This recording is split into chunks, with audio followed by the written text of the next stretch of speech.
Comme je vous ai dit précédemment là que c'est notre obligation d'enseigner la bonne nouvelle et de parler sur le royaume des cieux. Bien évidemment, c'est là, je m'aimerais expliquer quelque chose qui sera vraiment très important dans la foi chrétienne. Surtout que l'Église est dans ces mondes et nous préparons l'enlèvement de l'épouse du Christ. Vous savez, c'est pas facile de préparer l'épouse qui sera la reine dans le temps futur. Parce qu'on ne peut pas parler d'un roi si le roi n'aura pas la reine à son côté. Alors l'Église, l'épouse du Christ qui est la reine, est dans la démarche et dans le moment où on est en train de la préparer parce que demain ou après-demain, elle sera enlevée au ciel, là-haut dans le ciel, où on a déjà préparé une place pour elle. Alors je voulais au moins expliquer sur un point qui est vraiment important et que beaucoup parmi nous ignorent, c'est le sujet de l'antéchrist. Vous savez, par moment, l'antéchrist, nous le prenons vraiment ses noms en mal. Et nous savons que il y a antéchrist et antichrist.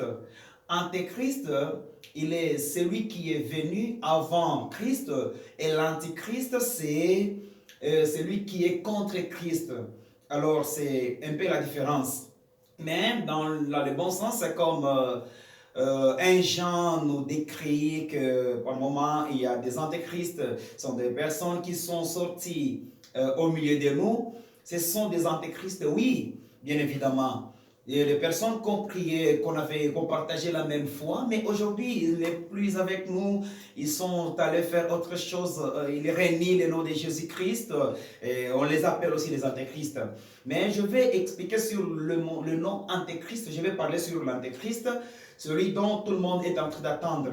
Alors bien évidemment, si nous sommes dans 1 Thessaloniciens chapitre 5, et le verset 1 jusqu'à 5, suivez ce que la Bible dit.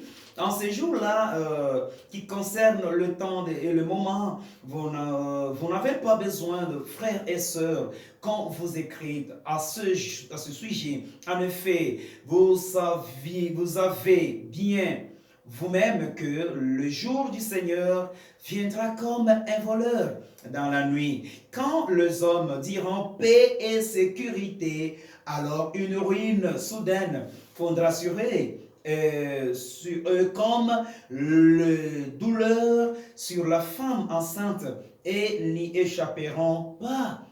Ici, Paul est en train de parler aux Thessaloniciens. Paul est en train d'expliquer bien. Vous savez, l'Église sera encore sur la terre. Bien évidemment, il y aura des personnes qui, peut-être à ce temps-là, ils seront en vie. Ils ne connaîtront jamais l'enlèvement sans avoir vu l'investiture de cet homme puissant de la planète à ces dernières heures qu'on appelle Antéchrist.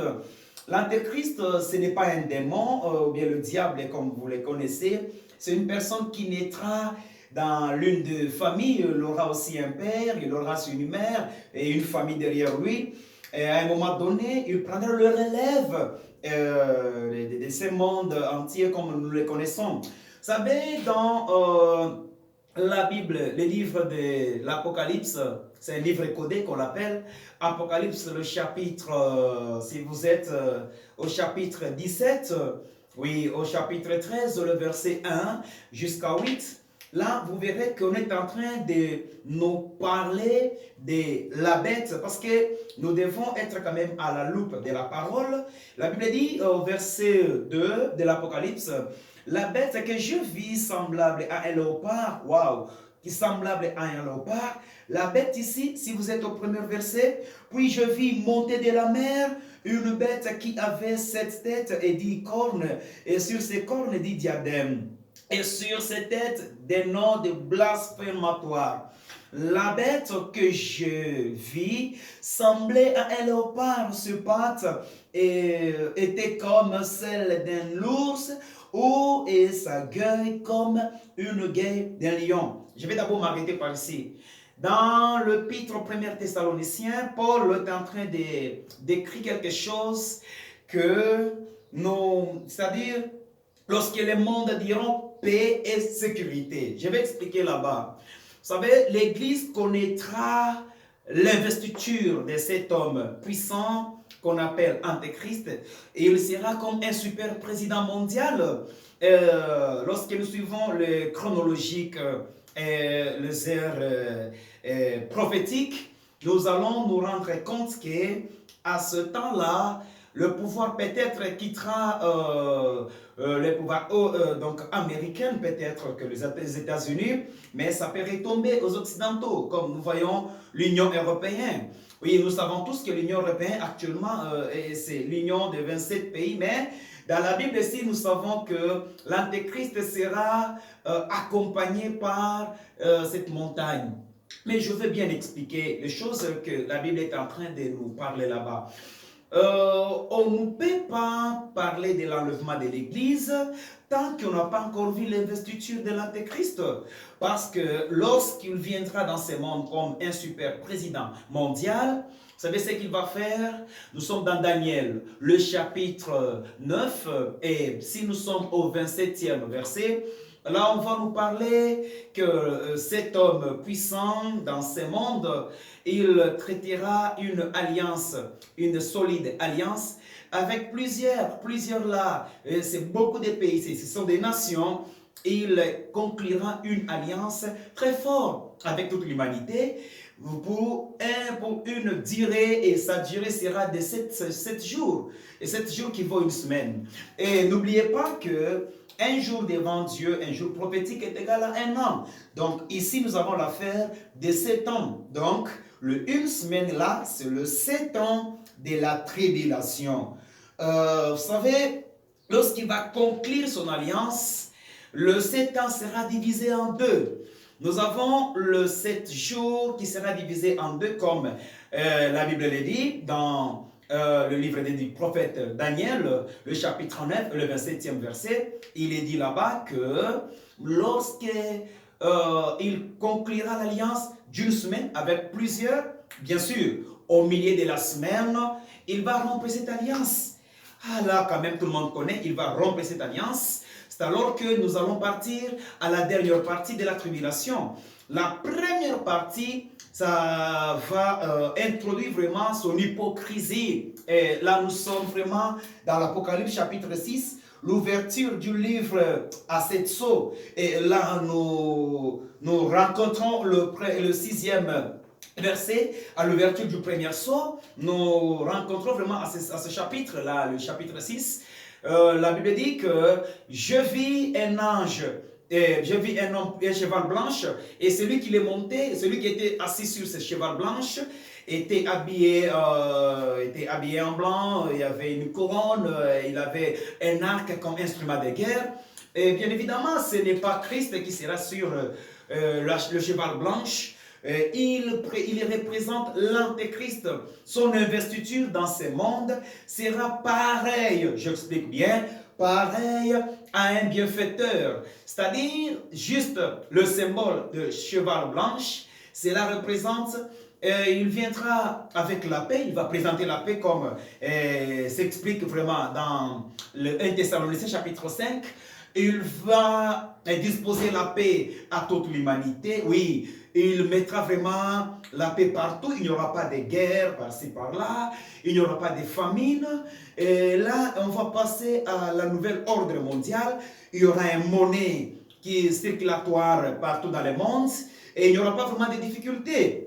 N'oubliez pas qu'à ce temps-là, tous les problèmes d'inflation monétaire, tout ce que vous connaissez, le business, sera facile. Parce que les gens commenceront à entrer ça et là.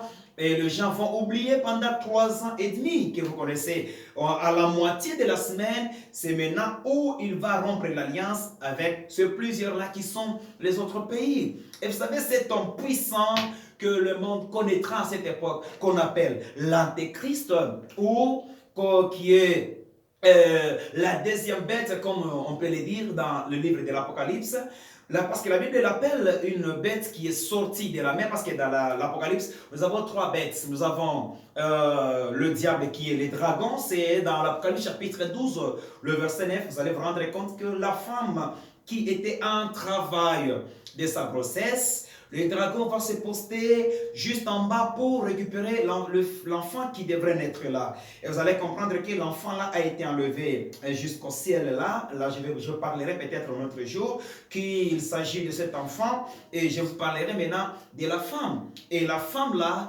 elle a été épargnée de ces dangers. Elle va se retrouver, oui, nous sommes au milieu ici de la grande tribulation. Elle va se retrouver où? Dans le désert, où elle sera épargnée à cet fléau. Et le désert là représente l'angoisse de Jacob qui est la grande tribulation, la dernière partie de la souffrance planétaire. Et cette femme-là représente Israël qui sera épargné. Vous savez, Dieu l'a déjà réservé une place où c'est 144 000 juifs qui sera scellé de l'empreinte de l'agneau, qui sera épargné dans le désert des Dômes, autrefois qu'on appelait Moab et autres.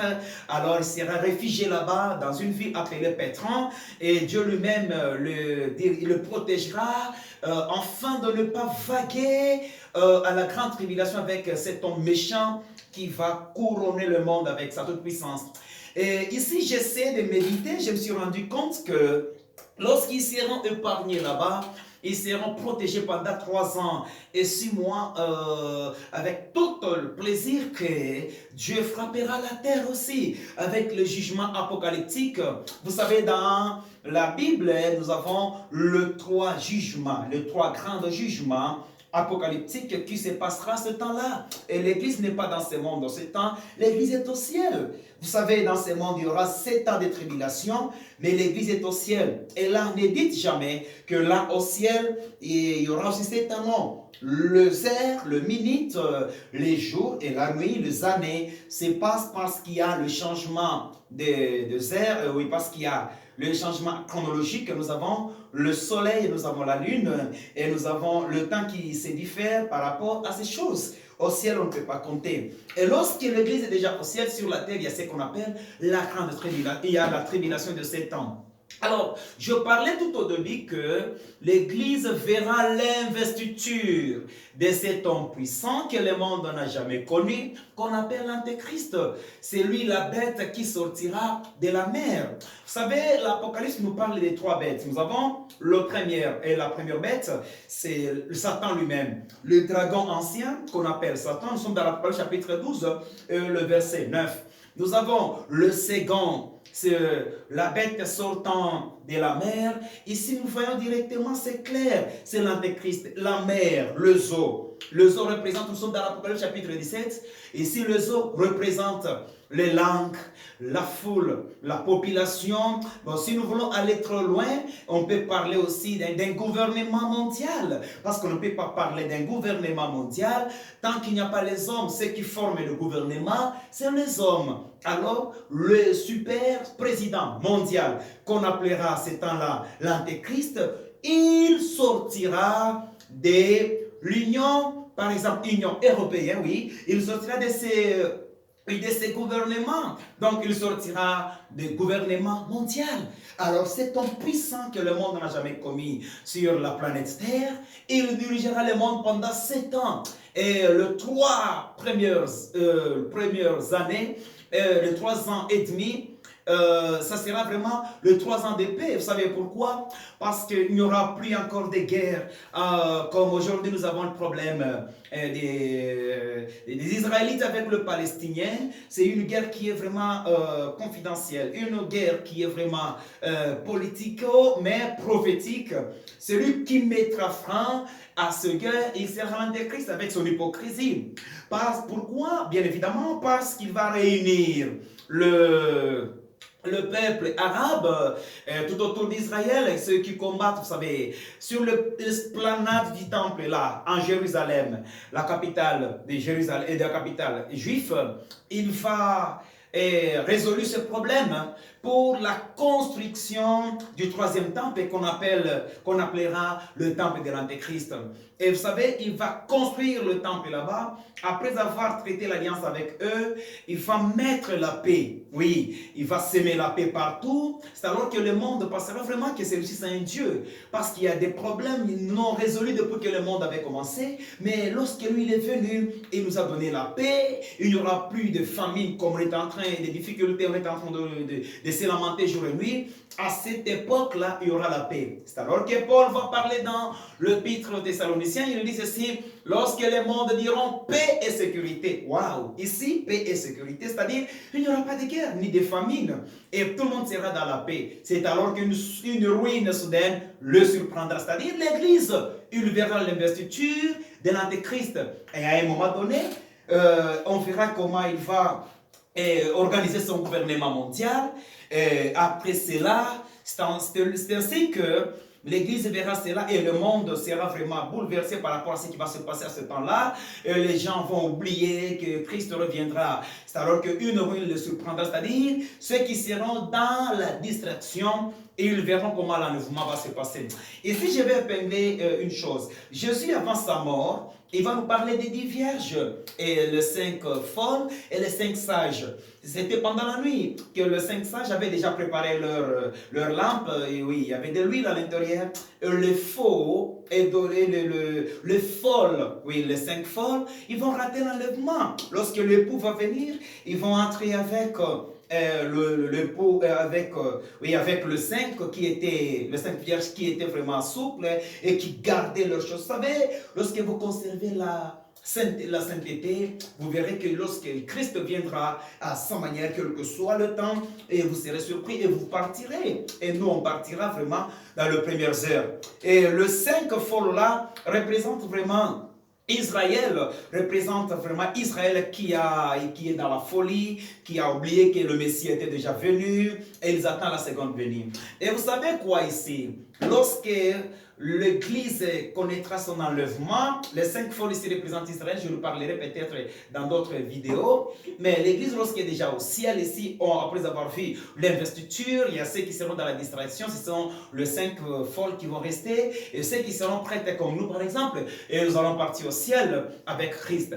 Et dire que lorsqu'on sera au ciel, il y aura 3 ans et demi, il y aura le mariage, le noces de l'agneau, non. Dire qu'au ciel, il y aura les couronnements, et on va passer au tribunal de Christ. Je le parlerai lorsque je toucherai le problème des milléniums, je parlerai sur ça, et Dieu, je suis sûr que Dieu va nous aider là-bas. Maintenant, ici, nous avons cet homme puissant de la planète, lorsqu'il va régner. Nous avons le 144 000 juifs, et oui, qui est représenté par la femme qui sera dans le désert pendant ces 3 ans et demi de souffrance, ces 3 ans et demi de l'angoisse et de la grande tribulation. Vous savez, lorsque Daniel va expliquer, lorsque vous verrez l'abomination de la désolation, et s'installer dans le temple, et vous qui lisez, faites attention. Vous savez quoi? C'est lui qui va construire le 3e temple. Et dans la Bible, nous avons vraiment 3. Nous avons déjà 2 qui a déjà précédé. Dans l'an 970, nous avons Salomon qui avait construit le temple en Israël. Oui, par l'invasion babylonienne, ils sont venus, ils se sont investis avec son armée, ils ont détruit Jérusalem. Il y a eu de la déportation, c'est là que Daniel et les autres, ils étaient partis en Babylone, ils sont partis comme ça. Maintenant, dans l'an 445, toujours avant Jésus-Christ, Néhémie va aller demander au roi Artaxerxès, lui demander l'autorisation pour qu'il aille rebâtir le mur de Jérusalem. Et là, nous assistons au gouverneur Zorobabel. Il va maintenant construire aussi le temple en tant que de la lignée de Sadok. Il va construire, il va renouveler le temple de Dieu parce que le temple était innové. Maintenant, sa démarche, il va construire le temple, mais il n'avait pas achevé ça. Il n'avait pas terminé. Nous avons Hérode aussi, le roi. Il va achever la construction. Oh, j'aime vraiment lorsque nous sommes dans Matthieu chapitre le 24, lorsque nous sommes là au début là, il y a une question qui lui est parvenue par ses disciples lorsqu'ils quittaient vraiment le temple. Ils vont lui faire remarquer, voilà la construction de ces beaux temples. Vraiment, ça a pris beaucoup de temps. Effectivement, c'est le temple qui avait pris une affaire c'est 49 ans de construction. C'était vraiment une vaste temple. Bon, il était beau. Et vous savez, je l'expliquerai un jour. Je parlerai sur le Matthieu 24. Je ne suis pas là-bas. Ce temple a été détruit comment pour que nous puissions passer au troisième temple. Nous avons ici la prophétie de Jésus. Il va leur dire, vous voyez tout ce que vous voyez là, le temple que vous appréciez, il ne restera pas pierre sur pierre. Je sais que Flavius Joseph, l'un des juifs écrivains, à ce temps-là, lui, il avait quand même la maturité, il a vu ce qui s'est passé. Un certain lundi 8 septembre 1900, et non, pas 1900, c'était à l'ère des 69, 70, l'armée romaine, ils sont venus, ils se sont investis sur la montagne des Oliviers, à la tête comme le général Titus. Et quand ils sont venus, je vais rapidement avec cette histoire, ils sont descendus et il a demandé que le juif, parce que les juifs étaient à la révolte. Les juifs se plaignaient pourquoi ils se révoltaient, pourquoi la torture des Romains était vraiment intense. Alors, les juifs se sont mobilisés pour commencer à se révolter. C'est ainsi que le roi Vespasien le Grand, le César, qui est le père de ce général Titus, il va prendre son armée pour lui dire que va m'amener le juif et va maintenir un peu le calme. Comme Titus est arrivé là-bas un certain lundi, je vais rapidement, un certain lundi, il va arriver à la montagne des Oliviers, il va voir comment les Juifs et comment la ville de Jérusalem était construite, et il verra de loin, il va maintenant apercevoir une construction vraiment solennelle. Vers 14h midi, vous voyez comme c'était orné avec de l'or là au-dessus, ça brillait pas mal. Oh mon Dieu! Alors, un certain mardi, il va envoyer maintenant un messager pour qu'il aille appeler les Juifs, qu'il se rend là où il est, à la montagne des Oliviers, afin qu'ils discutent ensemble. Vous savez, toute prophétie que Jésus avait parlé dans Matthieu chapitre 24, toute prophétie n'est pas toujours arrivée. Il y a ceux qui sont déjà accomplis. Par exemple, il ne restera pas pierre sur pierre, ça c'est déjà accompli. Là, on ne peut pas parler aujourd'hui encore qu'il ne restera pas pierre sur pierre. Ça c'est déjà accompli à ce temps-là. À quel moment? C'était maintenant le samedi, le jour des Shabbat, qu'on appelle en hébreu. Le général Titus va maintenant descendre avec son armée, maintenant par la force pour discuter avec les Juifs et maintenir la paix. C'est alors qu'il y aura maintenant les coups des épées. Jésus va parler là-bas pour dire que ceux qui seront sur le toit ne hâtent pas de descendre parce que Jésus connaissait sa nation, il connaissait le peuple juif, il connaissait la manière dont les Romains vont tuer, les Juifs ces jours-là. Vous savez, c'était tragique. Et il va parler maintenant, malheur à la femme enceinte et malheur aussi aux femmes qui allaitent. Pourquoi Jésus pouvait tuer ce genre de mots? Parce que ce jour-là sera vraiment bizarre.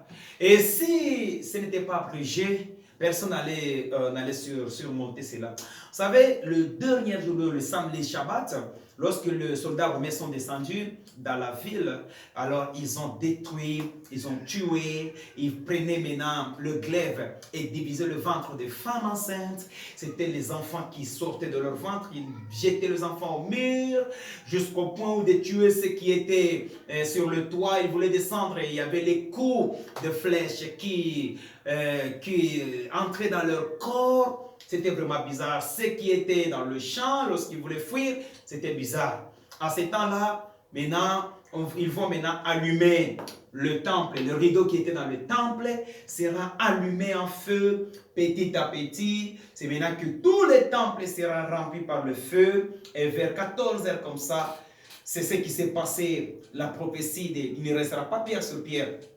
Brique par brique commencera à tomber, brique par brique commencera à tomber. Aujourd'hui, si vous allez là-bas, vous allez vous rendre compte qu'il y a des problèmes qui se passent. Il y a le mur seulement qui est resté. Et comme la prophétie a déjà parlé, il ne restera pas ici pierre sur pierre. Alors, je vais seulement vous expliquer que l'Antéchrist, il est celui qui gouvernera le monde entier, mais l'Église va le voir, son investiture, et l'Église ira au ciel. Alors lui, il va construire le troisième temple.